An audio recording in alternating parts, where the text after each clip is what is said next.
Chahut Média. Si on se brûle dans la lutte, on n'est pas utile.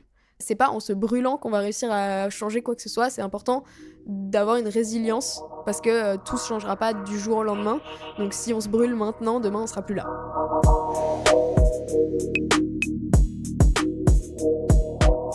La vie sur Terre se meurt. Notre climat se dégrade plus vite que les scientifiques ne l'avaient prévu. Et les enjeux sont énormes.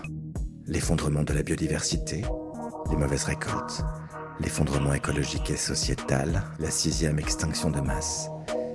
Il ne nous reste plus beaucoup de temps et nos gouvernements ne font rien. Extinction Rebellion a été créée pour tenter d'y remédier. Cette déclaration, c'est celle qu'on peut lire dans le manifeste disponible sur le site d'Extinction Rebellion. Blocage de routes ou bien de ponts, actions spectaculaires menées il y a peu encore contre la fondation Louis Vuitton à Paris, ou bien démonstrations de force lors de manifestations théâtrales, organisées au centre de Berlin ou de Londres. Depuis sa création en 2018, le mouvement social écologiste international revendique l'usage de la désobéissance civile non violente afin d'inciter les gouvernements à agir dans le but d'éviter les points de basculement dans le système climatique. Sinon...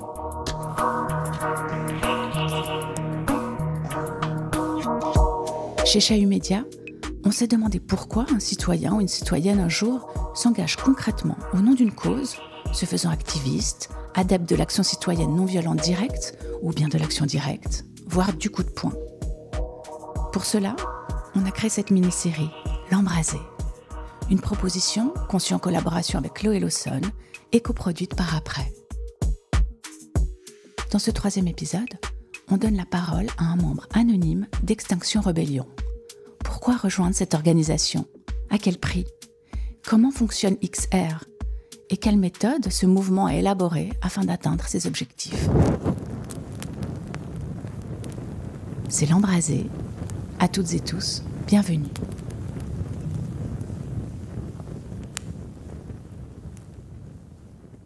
Je suis entrée dans Extinction Rebellion, dans lequel je suis encore. J'ai aussi fait plusieurs passages courts ou longs dans divers collectifs féministes.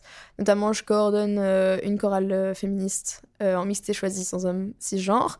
Et j'ai aussi été arrêtée lors de l'évacuation de la ZAD de la Colline. Et je fais partie des inconnus de la ZAD de la Colline.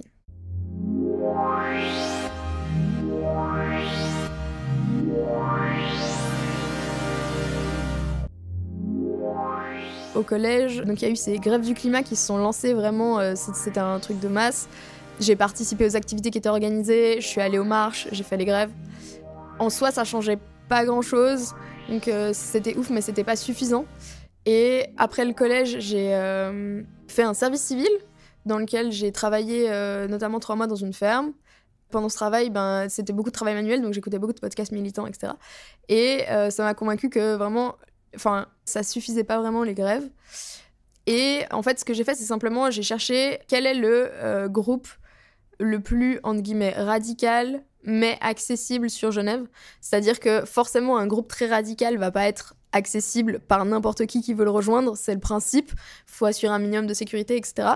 Donc, j'ai cherché ce qu'il y avait de plus radical dans les actions qui soit accessible. Et c'est vrai que je suis tombée assez rapidement sur Extinction Rebellion. J'ai cherché sur Internet, je suis tombée sur le site Internet. J'ai pu me faire un compte sur ce qui était à l'époque la base. Donc c'est un peu une plateforme comme un forum sur lequel j'ai vu qu'il y avait une formation à la désobéissance civile non violente. Donc je me suis juste inscrite.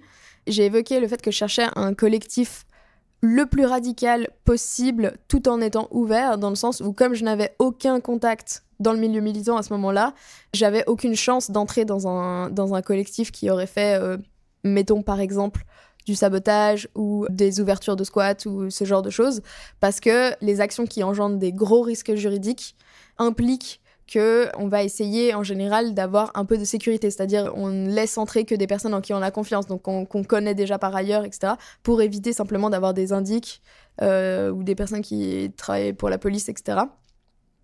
Mais par contre, l'organisation générale de Extinction Rebellion, en fait, c'est un groupe décentralisé. Donc en fait, le principe, c'est que n'importe qui peut lancer une action au nom d'Extinction Rebellion. Il y a 10 principes et valeurs à respecter et 3 revendications. Et n'importe qui, même sans connaître personne d'autre du mouvement, peut lancer une action au nom d'Extinction Rebellion. et utiliser les canaux de communication, les groupes de travail. Et justement, les groupes de travail, eux, sont totalement ouverts. L'idée, c'est que n'importe qui peut venir et dire « je veux donner un coup de main pour la fabrication de matériel ». Moi, j'adore peindre, je veux fabriquer des banderoles.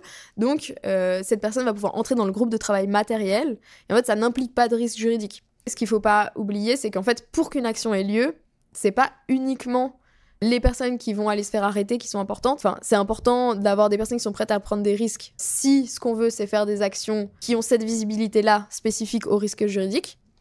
Mais ce qui est encore plus important, c'est d'avoir des personnes qui sont dans l'ombre, qui sont prêtes à organiser, qui sont prêtes à faire du matériel, qui sont prêtes à juste conduire une voiture et déplacer du matériel, faire un repas pour les personnes qui sortent de garde à vue, ou faire un repas pour les personnes qui vont aller en action le lendemain pour pas qu'elles aient à se préoccuper de ça. Donc c'est des rôles qui sont hyper importants, qui sont totalement sous-estimés, mais c'est aussi du passage à l'action. Donc ça fait partie de l'action, ça fait partie de l'activisme, et c'est hyper important d'avoir des personnes qui sont prêtes à faire ça aussi.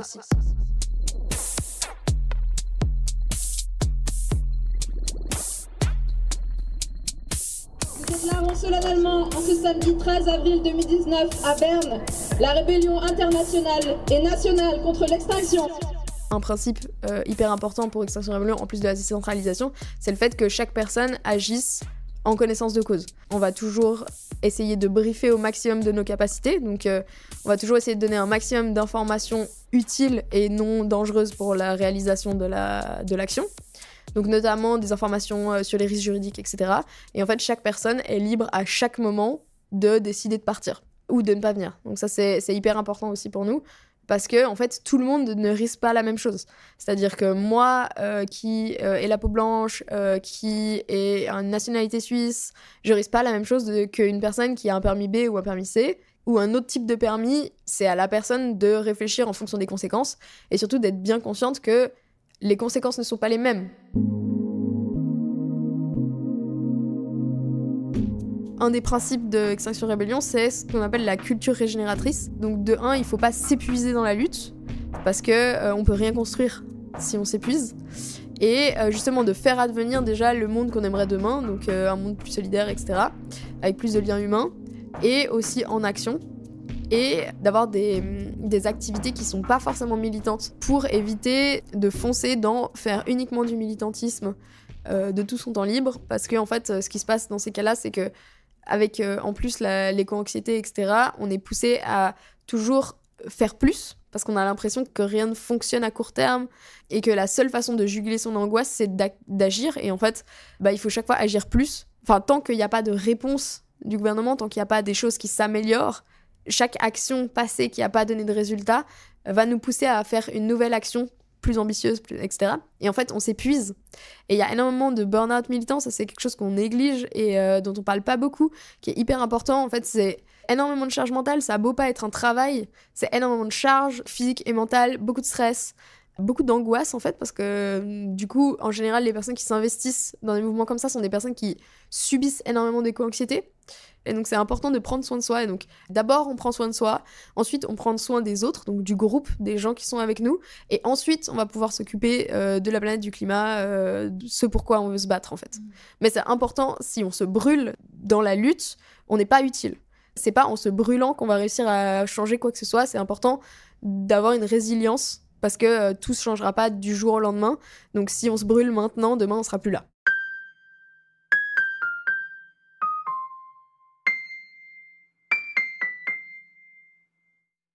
En fait, la culture régénératrice est assez vaste et elle regroupe beaucoup de choses, mais par exemple, le fait de systématiquement attendre les personnes à la sortie de garde à vue avec un thé chaud, un gâteau, un petit truc à manger, un câlin.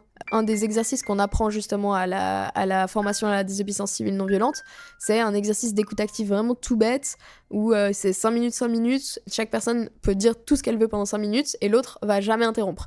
C'est un exercice qui peut être proposé par exemple à une personne qui vient de sortir de garde à vue, qui est chamboulée, parce que c'est quand même, on se rend pas forcément compte, mais une première garde à vue peut vraiment être très choquante. Ça peut être très chamboulant, surtout si on n'a jamais vraiment fait face à la police, si on fait partie d'une classe plutôt privilégiée, qui a jamais considéré la police comme un ennemi ou comme un danger.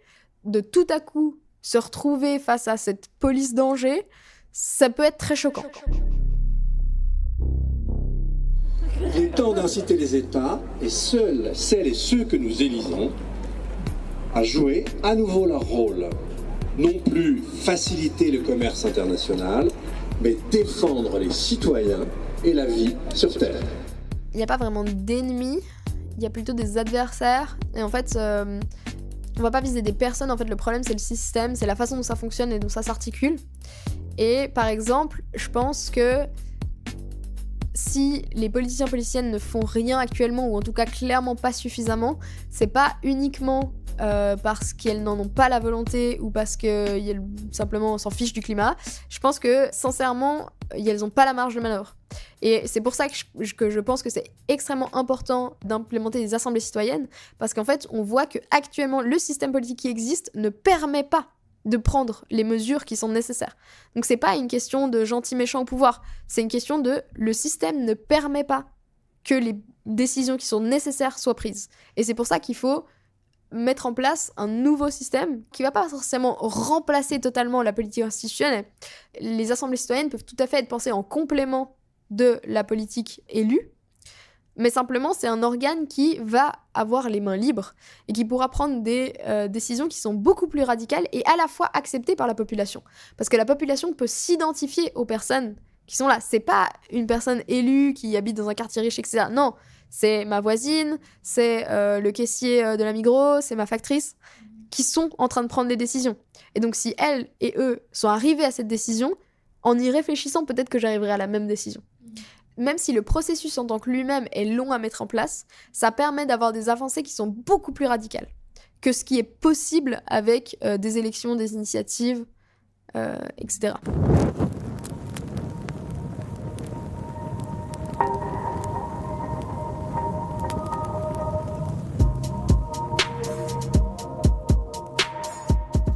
Moi, ce qui me pousse à l'action, on a dit c'est l'éco-anxiété, mais c'est aussi, en fait, moi j'agis pas pour sauver qui que ce soit. J'agis pas pour sauver la planète, parce que la planète s'en sortira très bien sans nous. À la limite, si on s'éteint, tant mieux. Et surtout, en fait, j'agis pas pour gagner parce que j'arrive pas à me projeter suffisamment pour me projeter dans une victoire quelconque. Et je veux pas me projeter dans des espoirs de ça va changer quelque chose, parce que je connais des personnes qui le font et en fait, au moment où une action, par exemple, où la ZAD de la colline est évacuée, ou une action où on fait de la garde à vue, etc., et que ça a pas changé quelque chose concrètement maintenant, là, en fait, c'est le gouffre. Donc, je me projette pas dans des espoirs. Et je pense que l'action, ça permet de réduire ma propre dissonance cognitive. Donc la dissonance cognitive, c'est quand on a l'impression qu'on n'agit pas comme on devrait. Nos idéaux, nos valeurs, ça c'est un truc qui est profondément ancré en nous en général. Et là-dedans, on peut mettre l'impression qu'on est en train de détruire la planète, qu'on est en train de tuer les animaux, etc. Et il y a la façon dont on agit. Et en fait, quand ces deux choses sont pas coordonnées, on ressent de la dissonance cognitive. Et la dissonance cognitive, c'est ce mal-être qu'on ressent, avoir l'impression qu'on n'est pas en train de faire ce qui est bien. C'est le mal-être profond qu'on ressent juste d'avoir l'impression qu'on ne fait pas ce qui devrait être fait. Enfin, moi, j'agis uniquement dans le but de réduire ma dissonance cognitive. Je considère que me sentir mieux, c'est déjà un but suffisant et que c'est un but que je peux atteindre. Et du coup, c'est un but qui est OK d'avoir parce qu'il est atteignable. Et parce qu'il est mesurable aussi, tout de suite. Et du coup, l'action me permet de me sentir mieux, d'avoir l'impression que j'agis de façon coordonnée avec ma morale. Évidemment, il y a toujours des incohérences, il y a toujours des contradictions, on peut pas être parfait. Et quand on fait partie d'une société, on est obligé de faire un certain nombre de choses avec la société. Par exemple, je peux pas ne pas avoir de smartphone. Enfin, je pourrais, mais ce que la société va m'imposer de ne pas avoir de smartphone m'empêcherait de faire tout un tas de trucs qui me permettent par exemple, d'organiser des choses, etc. Donc en fait, on peut jamais être 100% cohérent. Ça, faut oublier, faut arrêter. Ça, c'est les reproches de ce qu'on appelle la pureté militante. Donc c'est quand on dit « Ah, mais t'es militant, du coup, tu dois être parfait. » T'es écolo, mais du coup, tu dois être vegan, jamais monter dans une voiture ni dans un bus parce que ça consomme de l'essence quand même, hein. Pas rentrer dans un bâtiment chauffé, pas avoir de smartphone, etc.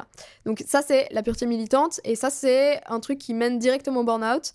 Donc vraiment, c'est à éviter. Si tout le monde essayait de réduire sa propre dissonance cognitive, on s'en sortirait quand même vachement mieux. En fait, il y a un peu deux solutions. Soit on est dans le déni, soit on essaye de la réduire, et ça implique du coup de changer ses comportements, et ça peut impliquer d'autres désavantages, mais ce qu'on gagne en bien-être du fait d'être aligné entre ce qu'on pense et ce qu'on fait, je pense, vaut largement le coup. Demande numéro 1. Le gouvernement doit dire la vérité sur le caractère mortel de notre situation. Déclarer l'état d'urgence pour le climat et la biodiversité. Inverser toutes les politiques qui ne sont pas cohérentes avec cet état de fait. Et travailler de concert avec les médias pour communiquer l'urgence du changement. Alors, comment est-ce que je me sens aujourd'hui face à l'état des choses ? Je me sens pas. Je pense que l'éco-anxiété, c'est toujours une toile de fond. J'arrive parfois plus ou moins à l'occulter, mais c'est vrai que en fait, ce qui permet aussi de combattre cette éco-anxiété, c'est l'action justement. C'est l'impression de ne pas être en train de juste attendre avec les bras croisés, mais d'être en train de faire quelque chose. Et peu importe que ce quelque chose soit voué à l'échec, ou que ce quelque chose ait une quelconque utilité, en fait, l'important c'est d'être en train de faire quelque chose.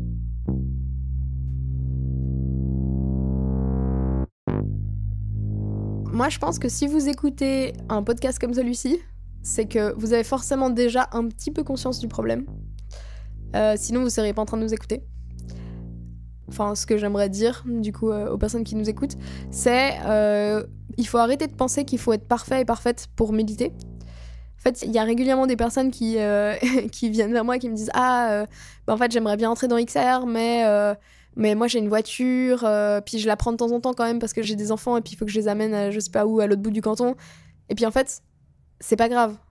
Vous pouvez avoir une voiture et l'utiliser tous les jours dans les bouchons. Si vous arrivez à arrêter l'entreprise Holcim, par exemple, Lafarge Holcim, vous aurez largement fait plus pour la planète et pour le climat que si vous arrêtez la voiture. Donc, à un moment donné, on met beaucoup de pression sur les individus, sur les éco-gestes, sur les comportements individuels. Il faut arrêter de se flageller pour les petits gestes qu'on fait pas ou qu'on peut pas faire parce que tout le monde a une situation différente et pas tout le monde peut se permettre de faire les mêmes gestes. Par exemple, c'est très bien de ne plus prendre l'avion. C'est super de s'engager à arrêter de prendre l'avion, mais faut pas oublier que c'est beaucoup plus facile d'arrêter de prendre l'avion quand toute sa famille habite en Suisse et qu'on a les moyens de prendre le train que quand on a de la famille ailleurs en Europe ou voire plus loin et qu'on n'a pas les moyens de prendre le train. Donc, faut arrêter de penser que tout le monde a les mêmes possibilités de faire des petits gestes. Et faut arrêter de penser que parce qu'on n'est pas une personne parfaite, parce qu'on n'est pas déjà suffisamment écolo, on peut pas s'engager dans la lutte écologique. Je pense que tout le monde peut s'engager, quels que soient les niveaux de risque que vous pouvez prendre. Comme je l'ai dit avant, c'est extrêmement important. Tous les rôles non risqués, tous les rôles de soutien, toutes les personnes qui viennent juste apporter un gâteau à la sortie de garde à vue, toutes les personnes qui vont faire du transport de matériel, de la fabrication de matériel. Quelles que soient vos compétences, vous avez des compétences utiles. Et si vous avez l'impression que vous n'avez pas de compétences utiles, vous allez les apprendre très vite parce qu'on sous-estime nos capacités pour apprendre sur le tas. Et qui que vous soyez, même si vous n'avez jamais été dans les mouvements, vous êtes légitime à organiser une action, à venir participer à une action, à venir participer à une formation, à une conférence, à vous engager tous seuls ou avec d'autres gens. Voilà, il y a plein de mouvements autour de vous, il y en a probablement un qui vous correspond, parce que chaque mouvement a un peu ses revendications, ses principes, sa façon de fonctionner, son organisation interne. Ils sont tous un peu différents, donc il y en a forcément un qui vous correspond. Quels que soient vos comportements individuels, en fait, vous êtes légitime à vous battre pour un avenir meilleur. Ou juste vivable, ou juste un avenir tout court.